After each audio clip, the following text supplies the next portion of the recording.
Ba-da-na-na-na-na. Hey, ba-dum-bum-bum-bum. Ladies and gentlemen, boys and girls of all ages, welcome to KocoSports. It's where the world comes to kick butt. That's for you, Susan.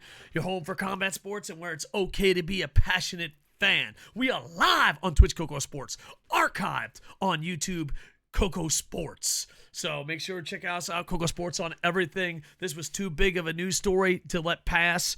There are reports. We are looking for better sources, but right now we have Wrestle Talk. There are reports going around right now. It could be the biggest work in the world, so be careful. We'll find out more. We'll wait till Forbes or a big outlet makes the announcement, but there is reports, internet rumblings, source chat.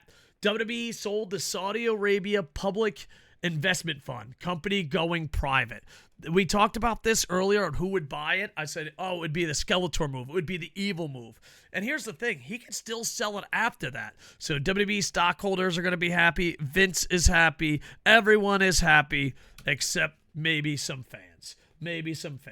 All right, so the company will go back to being private. Unknown if Vince McMahon will return ahead of creative, but it's expected by some people. I can't imagine him having a power move, getting billionaire buddies to back him, and then him taking a back seat. Can you see Vince McMahon, after this power move, take a back seat? I don't know. So on January 6th, I'm reading this off WrestleTalk.com, by the way. On January 6th, using his power as majority owner, Vince McMahon put himself and former WWE presidents George Barrios and Michelle Wilson back on the company's board of directors, disposing of Joellen Leons, Dylan, Jeffrey R. Speed, and Alan M. Rexler. In the process, we already did a video where Stephanie McMahon dropped down as CEO too. And here's the crazy part. You guys want to know who this source came from? It was probably one of those people. Probably. Allegedly. McMahon has stated that his intention was to facilitate sale of the company. He changed bylaws to ensure that no sale. This is so evil and amazing. He changed... Hold on. So he changed bylaws to ensure that no sale or media rights deal could be completed without his approval. Upon McMahon's return, 2 further board members resigned on their own volition. Those being Manjit Singh, who was one heading up board of investigation into McMahon's heading his lead. Okay.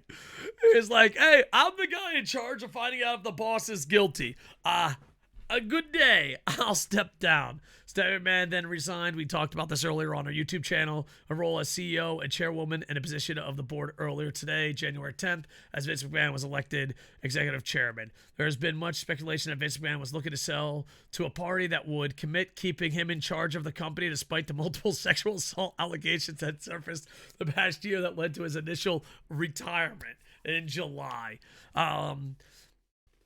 It's important to make clear that there has not been an official announcement. So this is important, not an official announcement regarding the sale of Saudi Arabia yet. So we'll obviously keep you updated, blah, blah, blah, blah. So, yeah. So this is going around. It could be a giant fluke. It could be they're just waiting to do a press release. It's going to be an interesting situation. And there is even a chance that either it goes private, no one can stop Vince McMahon from doing whatever Vince McMahon wants to because he has backers, or it could be he's going to sell the company to them, make it go private, and resell it again for even a bigger profit. So I find the whole situation interesting. It's almost like if you described, I said this before, if you described a character in a novel as clever and evil, 100% clever, 100% evil, they would say Vince McMahon's unrealistic. They're like, that's not a real guy. That's a cartoon villain. Here we are. So they said, okay, so let's go to the chat. We are live on Twitch. Andy Pap says, waiting for approval from the shareholders.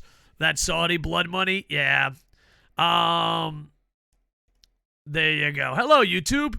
Who saw this news coming? Definitely not me. Yeah, I started getting back into YouTube and making news articles, and then bam, everything went crazy.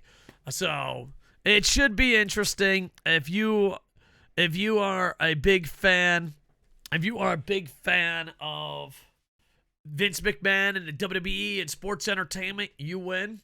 If you're a fan of Triple H and flowers and rainbows, you lose. A big fan of pro wrestling, you're out. So it's going to be an interesting story. We'll keep you up to date. There are internet reports that WWE sold to Saudi Arabia Public Investment Fund. So it will be interesting to see where it goes. This could all be a work, but I don't know. I have no idea. We'll find out. We'll keep you informed. And like, comment, subscribe, and check us out. We're live right now on Twitch KocoSports. We're live a lot. All right. I want to give a shout out to Rantin Review, who'll be doing a video on this in the morning. He's very clever and smart. And also a shout out to Marvelous, who is going to be working hard so that I can still stream on Twitch for 10 hours, be a novelist, and I'm going to just try to get to 5 videos a day, but we'll see. We'll see. I failed before. I'm in a position where I'm trying to tickle the balls of Susan so that we can get our videos out more and rebuild our YouTube audience, but also in a position that if I say fuck, I don't need her money. So it's an interesting situation. But that's the thing. Even if you say, I don't care about Susan, Susan's like, yeah, okay, no one's going to see your product. Imagine if Susan and Vince got married. That's the what if question of the day. What if Susan from YouTube married Vince? Evil. YouTube, like, comment, subscribe. Twitch, you stay right there because we're going to go to some basketball. With that, just YouTube, I am over.